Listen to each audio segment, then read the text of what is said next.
A standing ovation for a Ukrainian veteran in Canada's House of Commons is making international headlines. That's because this particular veteran fought with a Nazi unit during the Second World War. And on Friday, he was honored by the House Speaker during a special appearance by the Ukrainian president. Russia has obviously seized on the moment, but Canadian allies are also upset. Poland's ambassador to Canada tweeted, "Canada and Ukraine leadership at the House of Commons cheered a member of Waffen-SS Galician, a notorious Ukrainian military formation of the Second World War, responsible for murdering thousands of Poles and Jews. Poland's best ally, Ukraine has, and will never agree on whitewashing such villains. As Poland ambassador to Canada, I expect an apology." Ambassador Witold Dzielski joins me now in the studio. Ambassador, good to see you again. Thank you so much for having me. Please invite me next time to talk about something more pleasant. No, I appreciate this is a difficult one, but you called for an apology. Mm-hmm. The Speaker of the House of Commons said he alone was responsible for this invite, and he apologized in the House of Commons. From your perspective, is that enough? Let me start by saying that we cannot lose sight of the priority. We are having a scandalous problem right now. The priority is continuously to provide support to Ukraine that is fighting a brutal, horrid oppressor. Now, coming back to your question, there was an apology, which I am happy that it took place, but there is a problem for the Polish communities and in Poland and in Canada with that apology. That it is not complete, because you have to remember that at that time, ethnic Poles, ethnic Jews were killed by that particular group that you've spoken about, mm-hmm. and both of those groups, there were Polish citizens. So it needs to be clarified that these were at least Poles and Jews, like it was in my tweet, that were killed at that time. For Poles, it is a very painful part of history. Only during the Second World War, 6 million Poles were murdered. Out of that group, 3 million were Polish Jews. Right, and this particular group, Waffen-SS Galician, I'm mm-hmm. not sure I'm pronouncing that correctly, but beyond what you've just outlined there, what do you want Canadians to know about this particular unit that this individual was in? Well, to tell you the truth, I don't want to go into detail in that regard, because this is an element of the difficult Polish-Ukrainian history, and right. I don't want to allow the Russian trolls to play with our discussion. The important thing is that Poles, just like a number of other countries, including the Baltic countries, including our allies, Canada, UK, and all the allied mm-hmm. free world, so to speak, stood by Ukraine. And Poland, in so many ways, was and is the absolutely number one friend that Ukraine had in fighting with the Russian aggression. So you spoke to Speaker Rota today. Mm-hmm. What can you tell us about that conversation?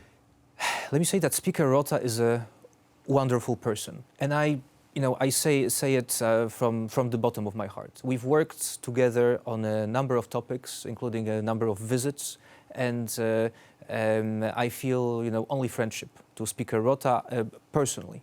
At the same time, my reaction had to be very strong, and I explained it to Speaker Rota today, because I don't represent my personal feelings. I represent Poland, Polish communities in Poland, and in Canada. We had a very good conversation, and Speaker Rota understands the problem very well. He apologized, as he did in the public. I mean, the meeting was full of understanding, so to speak. So he gave his public apology today to parliamentarians for the position he put them in and put President Zelensky in through this invitation. Mm-hmm. First of all, do you accept that this is Speaker Rota's screw-up, or do you believe the Prime Minister's office and the Government of Canada bears any responsibility in this?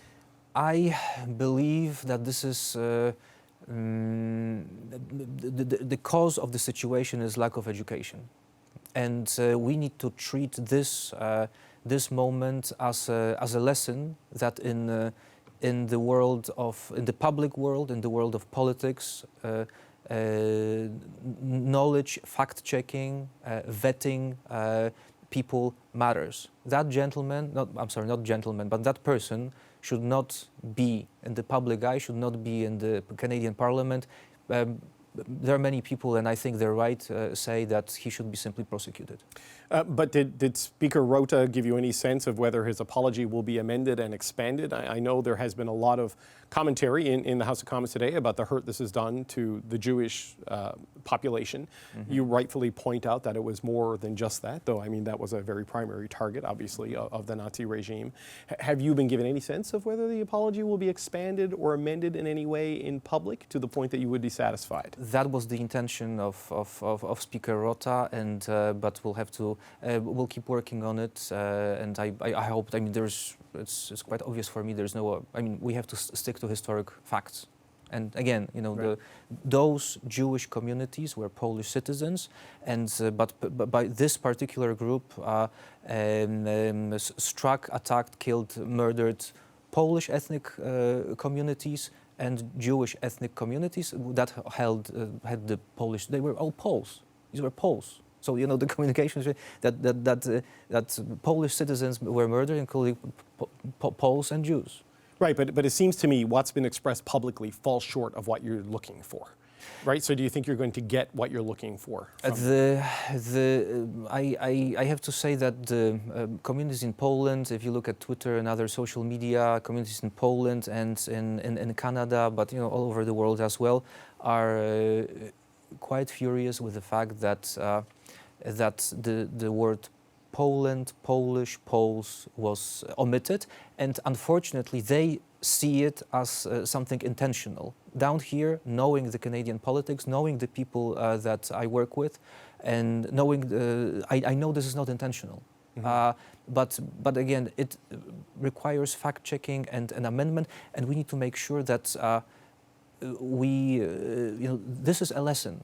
It should make us stronger as allies, and should not stop us in providing support to those who are fighting for freedom, for democracy and security of our countries. I think you're right when you call it a lesson. I think it's been a hard lesson over the last couple of days for everybody here. But I want to, you started this conversation by saying that you're still resolutely with Ukraine. So I take it you're not blaming the Ukrainian delegation for what happened here, but we are seeing, you know, a lot of reports of relations between Ukraine and Poland getting more strained right now over this trade dispute involving grain. Poland's prime minister told Ukrainian President Volodymyr Zelensky to never insult Poles again after his comments in New York. This after he suggested your country's government was putting on a show over the grain export dispute. What's happening here in the relationship between Poland and Ukraine? Well, again, you know, this is a touchy subject. The more I say, the more will be used by Russian trolls, and I would like to avoid this. We have a difficult moment in elements of the Polish-Ukrainian conversations. And you have, I mean, we understand that you know, I mean, Ukrainians are fighting for their country. They're dying. So they, you know, their expressions sometimes may be, you know, sort of inappropriate. But we cannot. I mean, if Poles, you know, both Ukrainians and Poles, we are proud people. Poles don't like to be offended. Especially since we are, I believe, the #1 friend, generally, of Ukraine during that time. And we Poles need to, the Polish people, Polish voters as well, need to understand that we need to remain friends of Ukrainians. So it's this is essential. Well, you know, since I've been hosting the show, and we've had you in here many times, and you have advocated for further aid and military aid for Ukraine in this fight. But now we're hearing comments, you know, from the Prime Minister that is raising questions about the future of Polish military donations to Ukraine. So I appreciate you don't want to say anything that Russian trolls are going to use, but like for Canadians who look at what's happening and they're wondering about a resolute NATO ally maybe softening their support for Ukraine, what will Poland's military support for Ukraine be going forward? Absolutely. It's you know, it's good to know the context. Poland provided 3% of its GDP in terms of support, financial support to Ukraine in all its spheres. In terms of military support, we provided, in comparison to others, way much more in relative terms. We provided 300 tanks, Canada provided 8, and this is not anything against Canada. We have a strategic interest to be involved on the, and it goes, wherever you go. We've continued to fight, and we fought for Ukrainians politically, international fora, on EU level, on NATO level. And we are continuing, we will continue to do it because it's in our interest. In terms of military support, we need to remember that Poland is guarding the eastern flank of NATO. We cannot sort of demilitarize Poland. And with the numbers of equipment that we have provided, Poland needs to rebuild its position. So there is the support for Ukraine on all the possible levels is continuous. Also in military, it's just that the new equipment is not going there, but all the elements that were contracted that continue flowing to Ukraine, this is an ongoing process. How much are your local elections factoring in this? Because a lot of people point to the fact that, look, there is obviously the geopolitical situation. Every country involved in this has their domestic political situation. How much is that playing into this? Well, look, politicians always need to respond to the interest of the people, whether it's elections or not an election, not a political campaign.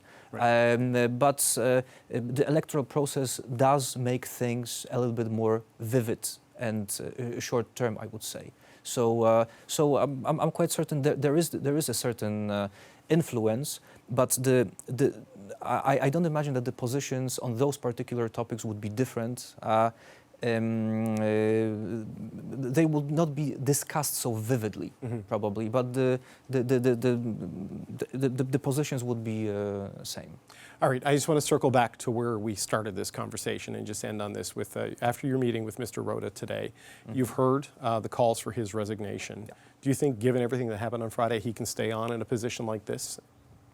This is an internal Canadian topic. I should not be commenting on that at all. I will once again say that our cooperation, the embassy, my personal embassy cooperation with Speaker Rota was very good, very positive, and I treat him as a friend, and I very much would not. I very much dislike the fact that this thing happened at all. Okay, I thought that might be your answer, but I had to ask. Ambassador, thanks so much for your time today. Thank you. Thank you so much.